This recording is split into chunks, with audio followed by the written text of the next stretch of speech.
Hello प्यारे बच्चों, कैसे हैं आप सभी। उम्मीद करता हूँ कि अच्छे होंगे, मस्त होंगे और बढ़िया होंगे।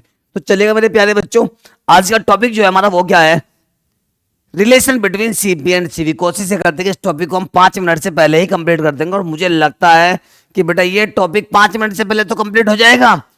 और यदि बच्चा कोई 9th क्लास का भी बैठ के इसको देख रहा होगा तो बेटा उसकी भी दिमाग में जाएगा। मैं आपसे ये कहता हूँ, एक बार इसको आप भूल के दिखाइएगा। ओके, बच्चे कहते हैं कि सर हम इसे अक्सर भूल जाते हैं। देखो ध्यान से कैसे, टॉपिक क्या है, बिल्कुल टॉपिक को ध्यान से आप लोग समझिएगा। टॉपिक है हमारा relation between CP and CV. CP क्या होता है, सीवी क्या होता है? Heat capacity at constant pressure and heat capacity at constant volume में आपको रिलेशन बताना है। ओके, इससे जो फॉर्मूला बन के आता है उस फॉर्मूले का नाम क्या होता है बेटा? मेयर्स फॉर्मूला होता है। क्या होता है मेरे प्यारे बच्चों? मेयर्स फॉर्मूला उसका नाम होता है। ओके, तो करें start. Relation between CP and CV, यानी कि सीपी और सीवी में संबंध ज्ञात करो। और तो मेरे प्यारे बच्चों शेरो करते हैं स्टार्ट। इसका कुछ बेसिक स्टेटमेंट भी दिया हुआ है इसमें, चलें स्टेटमेंट लिख ही देता हूं मैं पूरा, आइएगा बिल्कुल ध्यान से समझ लीजिएगा। सबसे पहले तो ये कि बेटा आप लोगों ने एक गैस इक्वेशन का नाम सुना होगा, ideal gas equation. Ideal gas equation बिल्कुल ध्यान से समझना है, पॉइंट टू पॉइंट। सबसे पहले क्या आएगा हमारे पास? आइडियल गैस इक्वेशन आ गया। आइडियल गैस इक्वेशन कौन सी होती है बेटा? पी वी इजुगल टू जो होता है बेटा वो होता है एनआरटी। पीवी इजुगल टू क्या होगा बेटा? एनआरटी होगा। ओके, बिल्कुल ध्यान से देखना है मेरे प्यारे बच्चों। मोलर हीट कैपेसिटी के लिए जो एन की वैल्यू होती है, किसके लिए? मोलर हीट कैपेसिटी, एन की वैल्यू कितनी होती है इसके लिए? 1 होती है बेटा। इसको इक्वेशन नंबर कौन सी मान ली बेटा? हमने 1 मान ली है। जब यहाँ पे एन की वैल्यू 1 हो जाएगी तो फॉर्मूला क्या बन जाएगा? बिल्कुल ध्यान से बेटा आप लोग देखो, पी वी इजुगल टू क्या हो जाएगा मेरे प्यारे बच्चों? आर टी हो जाएगा।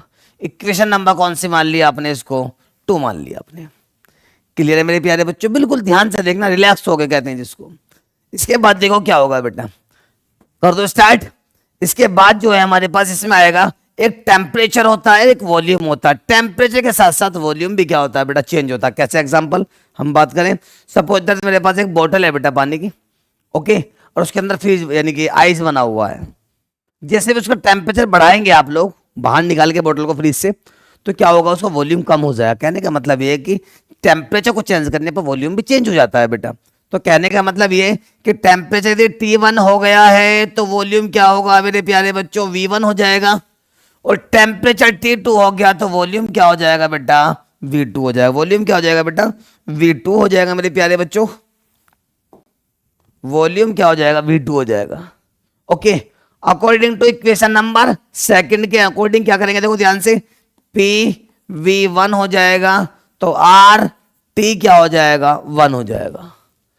P V1 है तो इक्वल टू R T1 हो गया। इक्वेशन नंबर कौन सी मान ली बेटा? हमने 3 मान ली है। इसके बाद P V2 हो गया तो R T2 हो जाएगा बेटा। इक्वेशन नंबर कौन सी होगी? ये 4 हो गई है। ओके मेरे प्यारे बच्चों, अब इसमें क्या होगा? बिल्कुल ध्यान से, इक्वेशन 4 माइनस क्या हो जाएगा? 3। इक्वेशन 4 में से इक्वेशन 3 को क्या कर देंगे बेटा? माइनस कर देंगे। तो देखो मेरे प्यारे बच्चों क्या होने जा रहा है इसमें, बिल्कुल ध्यान से देखना आप लोग। इक्वेशन 4 में क्या होगा? इसमें से ये माइनस होगा, इसमें से ये माइनस हो जाएगा बेटा। कहने का मतलब P V2 माइनस क्या हो जाएगा?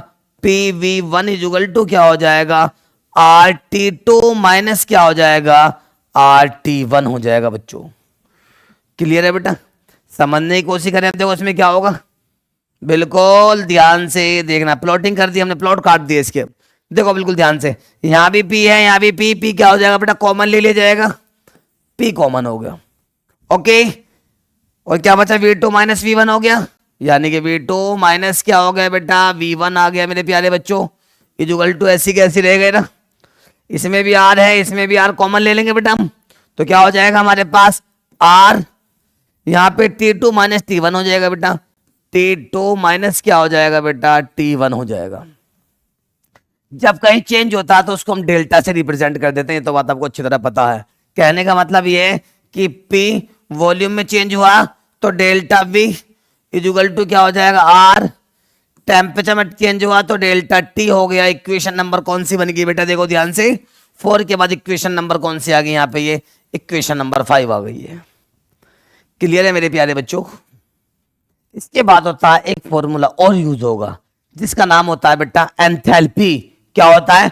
एंथैल्पी। रिप्रेजेंट किससे करते हैं? एच से करते हैं। एंथैल्पी एच इक्वल टू जो होता है बेटा यू प्लस पी वी होता है। ओके, तो अब क्या होगा, इसमें चेंज हो जाएगा इक्वेशन नंबर, मान लो कोई सी भी, इसको सपोज इक्वेशन नंबर हमने 6 ही मान ली इसको।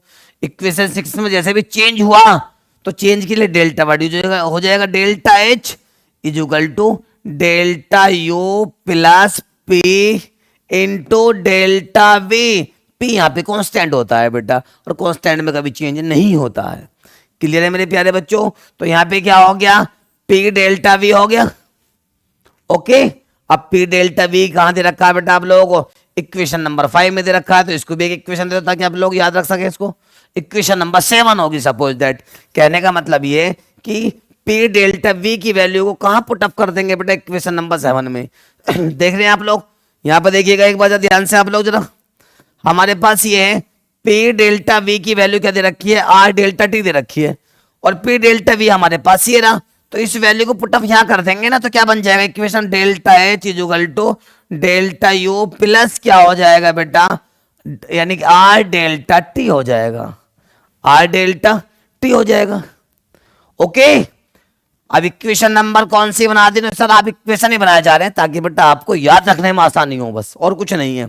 अब हुआ क्या इसके अंदर, यानी कि बोथ साइड में जो होगा डेल्टा टी को डिवाइड कर देंगे इसमें, इक्वेशन नंबर 8 के अंदर।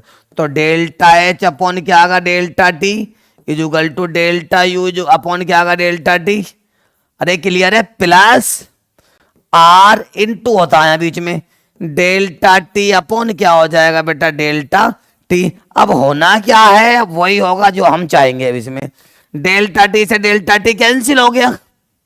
ओके, तो क्या हो जाएगा delta H upon delta T is equal to delta U upon delta T plus क्या हो जाएगा बेटा यहाँ पे आर हो जाएगा, क्योंकि ये तो कैंसिल हो गया यहां से। ओके, तो अब क्या करना है, बिल्कुल ध्यान से देखना है बेटा। अब इसकी कुछ वैल्यू को मैं बेटा अलग लिख रहा हूं जो आपको लोगों को याद रखनी होगी बेटा। क्या लिख रहा हूं मैं, delta H upon delta T जो होता है वो सीपी के इक्वल होता है, और delta U upon delta T जो होता है वो सीवी के इक्वल होता है।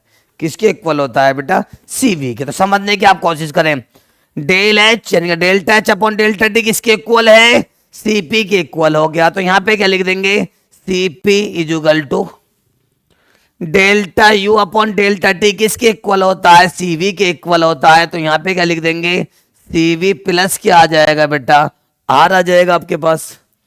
ओके मेरे प्यारे बच्चों, क्लियर है। ये इधर प्लस में है सीवी, दूसरी साइड जाएगा तो माइनस में, यानी कि सीपी माइनस, ये इधर प्लस में तो जाएगा माइनस में, CP minus CV equal to क्या हो गया, आर हो गया है।